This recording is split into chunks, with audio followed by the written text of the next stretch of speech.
కేసీఆర్ని రౌండప్ చేస్తున్న కాంగ్రెస్, బీజేపీ.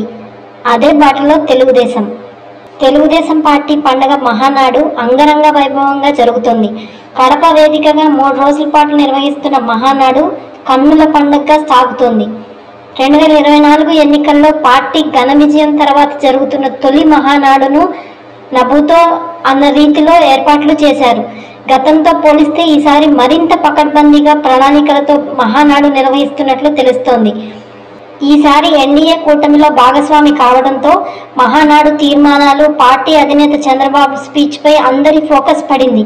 ముఖ్యంగా తెలంగాణలో పార్టీ అభివృద్ధి విషయంలో ఎలాంటి ప్రకటన ఉండబోతుందనేది తెలంగాణ రాజకీయాల్లో ఆసక్తిగా మారింది. ఈ క్రమంలో మహానాడు ప్రారంభోత్సవ సందర్భంగా చంద్రబాబు నాయుడు చేసిన వ్యాఖ్యలు హాట్ టాపిక్గా మారాయి. బాబు చేసిన వ్యాఖ్యలు కేసీఆర్ని ఉద్దేశించినవే అనే చర్చ గుప్పుమంది. కొంతకాలంగా చంద్రబాబుకు కేసీఆర్కి మధ్య రాజకీయ వైరం తెలుగు రాజకీయాల గురించి ఏమాత్రం అవగాహన ఉన్నవారికైనా తెలిసిపోతుంది. ఏమాత్రం ఛాన్స్ దొరికినా ఈ రెండు పార్టీల శ్రేణుల మధ్య సోషల్ మీడియా వార్ రచ్చ ఓ రేంజ్లో దాటిపోతుంది. ఈ క్రమంలో మహానాడు వేదికగా చోటు చేసుకుంటున్న పరిణామాలు ఇరు పార్టీల మధ్య చర్చకు ఆస్కారం ఇస్తున్నాయి.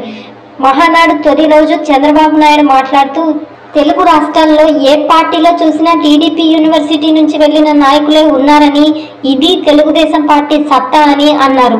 టీడీపీ చరిత్ర చింపేస్తే చిరిగిపోయేది కాదని, ప్రజల గుండెల్లో నిలిచిపోయిన పార్టీ టీడీపీ అని చంద్రబాబు చెప్పారు. ఇదిలా ఉంటే మరోవైపు బీఆర్ఎస్ అధినేత తెలంగాణ మాజీ సీఎం కల్వకుంట్ల చంద్రశేఖరరావు మహానాడులో పాల్గొన్న పాత ఫోటో ఒకటి ఇప్పుడు సోషల్ మీడియాలో వైరల్గా మారింది. కేసీఆర్ 1980లో తెలుగుదేశం పార్టీలో భాగంగా ఉన్నారు. ఆ సమయంలో గులాబీ బాస్ కేసీఆర్ తెలుగుదేశం పార్టీలో ఉన్న సంగతి తెలిసిందే. కేసీఆర్ 1983లో సిద్దిపేట నుంచి ఎమ్మెల్యేగా గెలిచారు. 85-99 మధ్య వివిధ పదవుల్లో ఉన్న సంగతి తెలిసిందే. ఆ తర్వాత టీడీపీ నుంచి కేసీఆర్ బయటకు వచ్చి బీఆర్ఎస్ను స్థాపించారు.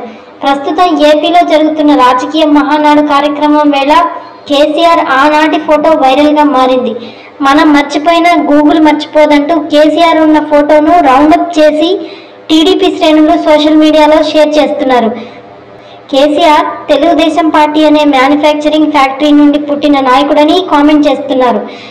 ప్రస్తుతం బీఆర్ఎస్లో అంతర్గత విభేదాలు తారాస్థాయికి చేరుకుని రచ్చ జరుగుతున్న వేళ టీడీపీ యూనివర్సిటీ నాయకులే మిగతా పార్టీల్లో ఉన్నారన్న చంద్రబాబు వ్యాఖ్యలు, మహానాడులో గతంలో కేసీఆర్ ఫోటో వైరల్ కావడం, గులాబీ బాస్ విషయంలో జోరుగా చర్చ జరుగుతుంది. నిజానికి అధికారం కోల్పోయాక బీఆర్ఎస్ ఇంటర్నల్గా అనేక సమస్యలు ఎదుర్కొంటుంది. మూలిగే నక్క మీద తాటిపండు పడిన చందాగా తాజాగా కవిత రాసిన లేఖ వ్యవహారంలో కాంగ్రెస్, బీజేపీలు బీఆర్ఎస్ను, కేసీఆర్ను రౌండప్ చేసి మరీ టార్గెట్ చేస్తున్నాయి. ఈ ఇష్యూను తమకు అనుకూలంగా మలుచుకుని కారు పార్టీపైకి విమర్శలు ఎక్కువ పెడుతున్నారు. మరోవైపు వచ్చే ఎన్నికల్లో తెలంగాణలో తెలుగుదేశం రీఎంట్రీ ఇవ్వడం ఖాయమన్న ప్రచారం జరుగుతుంది. ఇటువంటి తరుణంలో మహానాడులో తెలంగాణ శాఖ విషయంలో సైకిల్ పార్టీ ఎలాంటి వ్యూహంతో ముందుకు రాబోతోంది అనేది ఉత్కంఠ రేపుతుంది. కవిత లేఖ అంశంలో కాంగ్రెస్, బీఆర్ఎస్లు కేసీఆర్పై విమర్శలు ఎక్కువ పెడుతుంటే, కేసీఆర్ గతంలో తమ యూనివర్సిటీ విద్యార్థి అనే టీడీపీ క్లెయిమ్ చేసుకోవడం ద్వారా తెలంగాణలో తమ రీఎంట్రీ విషయంలో మరింత పక్కాగా ప్లాన్ చేస్తుందనే వాదన తెరపైకి వస్తుంది. వేచి చూద్దాం, మరి టీడీపీ అధినేత చంద్రబాబు తెలంగాణలో పార్టీ విషయంపై ఎలాంటి నిర్ణయంతో ముందుకు వెళ్లనున్నారో. హాయ్ ఫ్రెండ్స్, మా ఫ్యూచర్ టుడే ఛానల్ చూస్తున్నందుకు చాలా థ్యాంక్స్.